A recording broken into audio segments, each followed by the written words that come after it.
Tu sais, pendant longtemps, j'ai cru que réussir sa vie, c'était cocher des cases. Avoir une maison, avoir une famille, un emploi. Mais un jour, je me suis arrêtée et je me suis dit, pourquoi s'arrêter là? N'y aurait-il pas plus à vivre, à découvrir dans ce monde? Ce qui me définit depuis toujours, c'est que j'adore avancer par projet, me fixer des objectifs. Mais ces dernières années, j'ai le sentiment que je m'étais un peu mise de côté. Entre le travail, la vie de couple, la vie de famille, le quotidien est déjà bien chargé pour pouvoir prendre le temps de faire une introspection sur soi, s'analyser et ne pas s'oublier. Alors aujourd'hui, à l'approche de mes 39 ans, j'ai pris une décision, me reconnecter à moi-même. J'ai envie de laisser place à mes rêves, à mes envies, à mes objectifs pour vraiment devenir une personne alignée avec mes valeurs et avoir du sens, tout simplement. Bonjour à tous et bienvenue chez Nanouche, je suis Sandra et sur ma chaîne, j'aime parler avec vous de minimalisme, de développement personnel, de beauté au naturel. Il y a quelques années, j'ai lu un livre qui m'a interpellée. Il s'agit du livre de Raphaël Giordano, Ta deuxième vie commence lorsque tu réalises que tu n'en as qu'une. Cette phrase m'a réveillée et m'a permis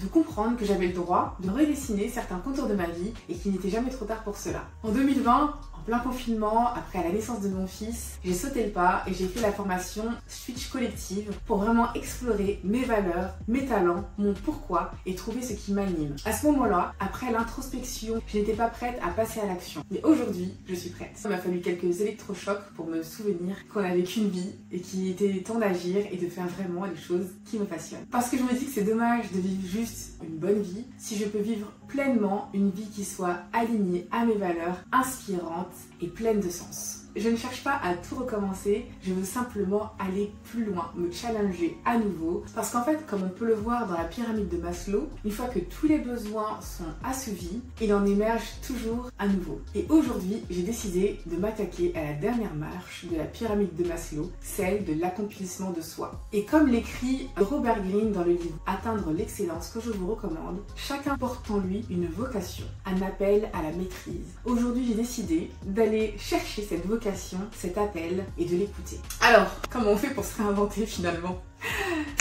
C'est pas une transformation comme dans Cendrillon avec un coup de baguette magique, ce serait bien trop rapide et bien trop beau. Mais je pense qu'il faut procéder avec des petits pas, étape par étape, et je vais partager avec vous mon plan d'action pour découvrir cette mission de vie qui est la mienne. Mon premier pilier va être la santé physique et mentale. Prendre soin de mon corps par une alimentation équilibrée, sans tomber dans les extrêmes, ce qui est un petit peu mes travers, mais d'avoir plutôt une approche 80-20, 80% d'alimentation équilibrée, saine, et 20% de plaisir, parce que oui, on vit aussi pour se faire plaisir et on ne peut pas toujours tout faire parfaitement. Pratiquer une activité physique, malheureusement j'ai abandonné le sport depuis quelques mois, et j'aimerais bien m'y remettre, en plus de la marche. J'aimerais me remettre au pilates, recommencer un sport en douceur, dès que ce sera possible de mon côté. Et enfin, au niveau de la santé physique et mentale, dormir, respirer, pratiquer de la cohérence cardiaque, prendre le temps de me reconnecter à moi, à mes pensées. Le deuxième pilier va être mon environnement. Ça fait un moment que j'essaie de désencombrer mon appartement. J'avance petit pas par petit pas, mais j'aimerais vraiment désencombrer la maison pour avoir une maison qui soit épurée, un minimalisme doux, qui ne soit pas trop strict, parce qu'en fait, avec deux enfants en bas âge, ça peut vite être le bazar, on peut vite être submergé et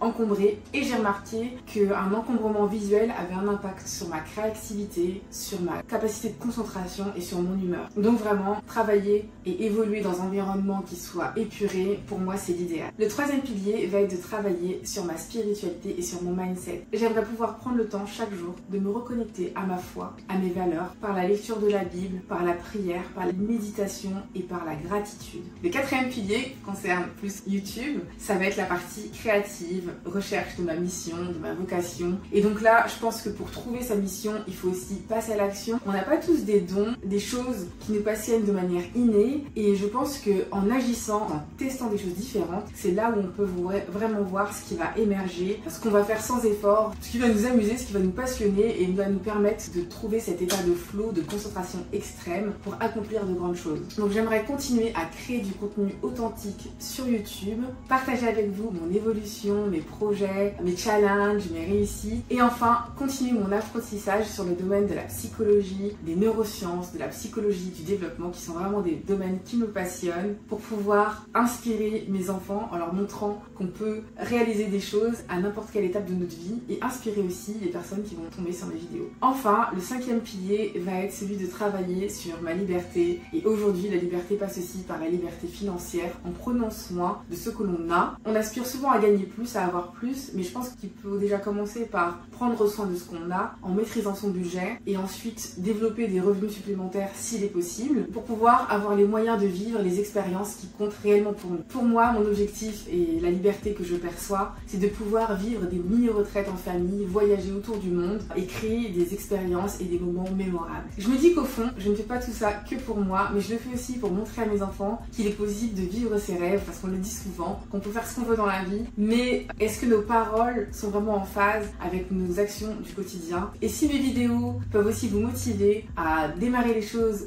que vous avez depuis longtemps dans le coin de votre tête, on pourra avancer ensemble. Je sais que ça peut paraître beaucoup et que ça peut paraître ambitieux, mais j'aime me créer des objectifs qui soient plutôt ambitieux et challengeants. Et je me dis que même en étant maman, même en étant mariée, en ayant des enfants, il est important de ne pas s'oublier, d'aller vers ce à quoi on aspire. Et je me dis que finalement, il n'y a pas d'âge pour rêver, ce n'est pas réservé aux jeunes, ce n'est pas réservé aux privilégiés. On peut se réinventer, même à 39 ans. J'aurai quelque chose à célébrer l'année prochaine. 1 an de vidéos sur YouTube et de lecture de la Bible, ce serait vraiment génial.